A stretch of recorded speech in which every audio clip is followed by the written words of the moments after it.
ప్రభునందు ప్రియమైన దేవుని బిడ్డలకు మన ప్రభైన యేసు క్రీస్తు నామున శుభములు కలుగునుగాక. ఈ యొక్క ఉదయకాల సమయమందు దేవుని యొక్క వాక్య ధ్యానము కొరకు ప్రకటన గ్రంథము 2వ అధ్యాయము 18వ వచనము నుండి తుయతైరా అనే సంఘమును గూర్చి చెప్పిన సంగతులను గూర్చి, ఆ సంఘములో ఉన్న తప్పును గూర్చి ప్రభు ప్రత్యక్షపరుస్తూ ఉన్నాడు. కాబట్టి ఈ వాక్య భాగమును బట్టి మనకు అర్థమైన విషయం ఏమనగా, అబద్ధపు ప్రవక్తలను సంఘములో ఉంచుకొనుట, ప్రోత్సహించుట అనేది ప్రభువుకు ఆయాసకరమైనది, విరోధమైనది.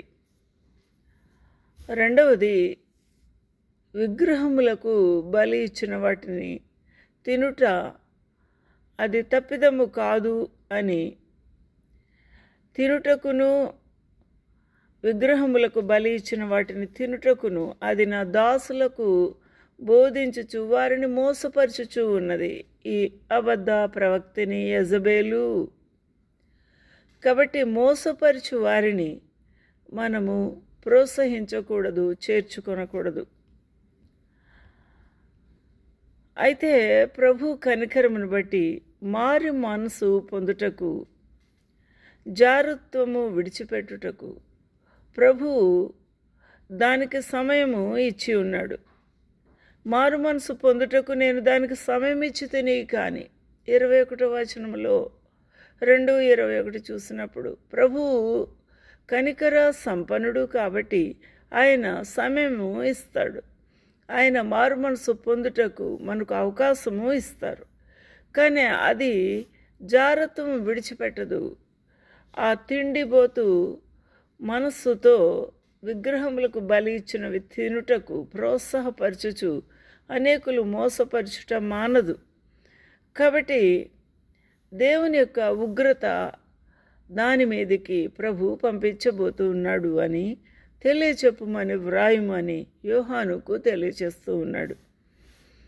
ఆ ప్రభు యొక్క ఉగ్రత ఎలాగుంటుంది అని మనం ఇక్కడ చూడవచ్చు. 22వ వచనంలో మొట్టమొదట దానిని మంచం పట్టనిచూ ఉన్నాడు, బహుశ్రమల పాలు చేయుచూ ఉన్నాడు.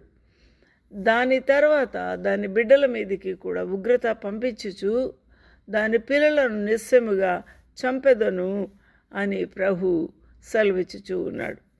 కాబట్టి ఈ భయంకరమైన స్థితి కొని తెచ్చుకొనుట మరి ఇది మనకు చాలా కష్టమైన విషయం. ఇక్కడ దేవుని యొక్క వాక్య భాగంలో తుయతైరలో ఉన్న కొందరిలో ఉన్న గుణ లక్షణములు అవి చాలా మంచివి, అవి చాలా ప్రభుకి ఇష్టమైనవి కూడా ఉన్నాయి. కాబట్టి ఇక్కడ తుయతైరలో ఈ కడమవారు ఈ అబద్ధ ప్రవక్తిని బోధను అంగీకరింపరు. వారు అంగీకరింపక ప్రభు యొక్క సాక్ష్యము నిమిత్తము, ఆయన నామము నిమిత్తమును వారు భారం భరించుచూ ఉన్నారు. కాబట్టి అట్టి వారిని ప్రభు ఏమంటూ ఉన్నాడు, నేను వచ్చే వరకు మీకు ఉన్న ఈ విశ్వాసము, మీకు ఉన్న నిశ్చయత, మీకు ఉన్న ఈ యొక్క గొప్ప ఈ దృఢ నిశ్చయము గట్టిగా పట్టుకునుడి అని ప్రభు సెలవిస్తూ ఉన్నాడు. కాబట్టి ఈ క్రియలు నేను వచ్చే వరకు, అంతము వరకు మీరు జరిగించుచో ఉండుట చాలా అవసరమై ఉన్నది. కాబట్టి అంతం వరకు నా క్రియలు జాగ్రత్తగా చేయువానికి, జాగ్రత్తగా మన యొక్క నీతి క్రియలు, మన మంచి కార్యములు, మన యొక్క సేవా పరిచర్యలు కార్యములు, మన అంతరంగ జీవితములు ప్రభు ఎడల ఉన్న ఈ ఆత్మీయ జీవితాన్ని కొనసాగించవలసిన వారమై ఉన్నాం. అలా కొనసాగించినప్పుడు, అంతం వరకు మనము నమ్మకముగా ఉన్నప్పుడు, జాగ్రత్తగా అట్టి క్రియలను చేయుచు కొనసాగుతూ ఉన్నప్పుడు ప్రభు మనకు గొప్ప వాగ్దానపు మరి ఈవిని, ఆ యొక్క కృపనిస్తూ ఉన్నాడు. అదేమనగా జనుల మీద అధికారము ఇచ్చుదను. రానున్న కాలములో అనగా 1000 ఏండ్ల పరిపాలన ప్రభు మనల్ని అధికారులుగా చేయబోతూ ఉన్నారు. జనుల మీద అధికారము ఇచ్చేదారు. అయితే ప్రభువు ఎవరైతే ఉగ్రతను కొని తెచ్చుకున్నారో, ఎవరైతే దేవుని యొక్క మాటకు చెవియొగ్గక ఈ జెజబెల్ వంటి ఆ యొక్క అబద్ధ ప్రవక్తని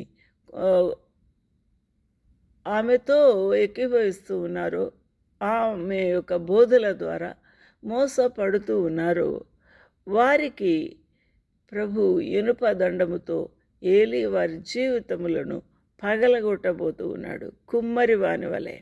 కుమ్మరివాని పాత్రల వలె ఆ ప్రభు ఇనుప దండముతో కొట్టబోతూ ఉన్నారు. కాబట్టి ఎవరైతే జయము పొంది ఇట్టి ఈ శోధన, ఈ యొక్క భయంకరమైన విగ్రహారాధన నుంచి తప్పించుకొని ప్రభు యొక్క నామమును భరిస్తూ వారి క్రియలను అంతం వరకు కొనసాగించుచూ ఉందురో అట్టి వారికి వేకువ చుక్కను ఇచ్చేదను. అతనికి వేకువ చుక్కను ఇచ్చేదను.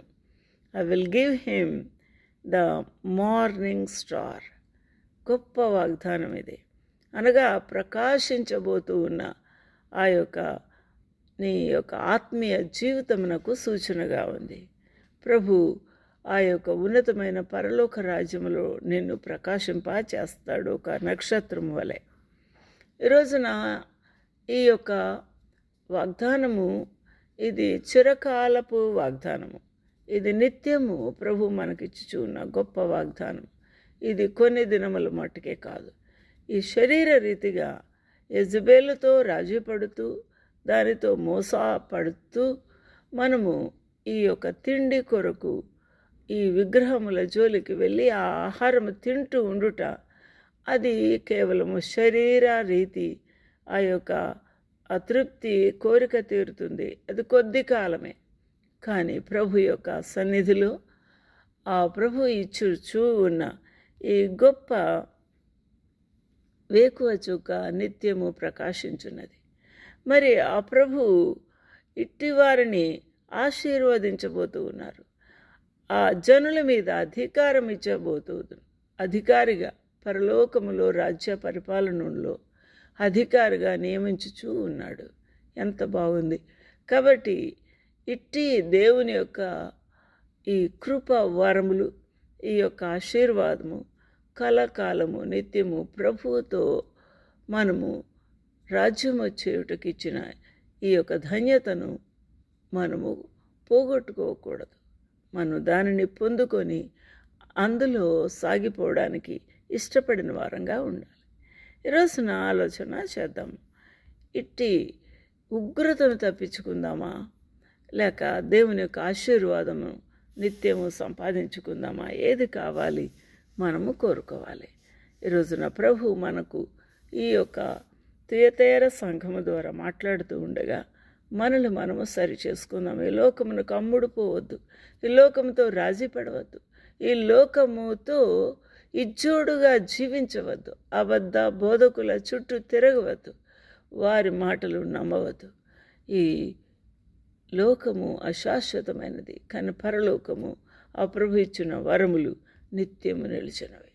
ఏది కావాలి మన జీవితంలో మనమే తీర్మానము చేసుకోవాలి. ప్రభువు మనకు మనస్సాక్షి ఇచ్చి ఉన్నాడు. ప్రభువు మనకు అంతరంగములో ఆత్మ రూపముగా నివసించుచు మనకు నడిపించుచు ఉన్నాడు. ఆయన స్వరము, ఆయన గద్దించు స్వరమును మనం విని లోబడినప్పుడు మనము ఈ జోలికి వెళ్ళము. ఈరోజున తుయతైర మనకు ఎంతో భయంకరమైన ఉగ్రత నుంచి తప్పించుకోమని మాట్లాడుతూ ఉంది. తుయతైరలో తన యొక్క బిడ్డలను కూడా పోగొట్టుకున్నవారు, ఆ దేవుని యొక్క ఉగ్రతను కొని తెచ్చుకున్నవారు మనకు కనబడుతూ ఉన్నారు. ఏది కావాలి నీకు? ఈ రోజున ఆలోచన చేసుకుందాం. ఈ లోకమా, దేవుని యొక్క పరలోకమా, దేవుని యొక్క ఆశీర్వాదమా, లేక ఉగ్రత, ఏది కావాలి? తేల్చుకోవాల్సిన వారంగా మనము ఉన్నాం. ప్రభు మనకు సహాయం చేయనుగాక. ఆమేన్.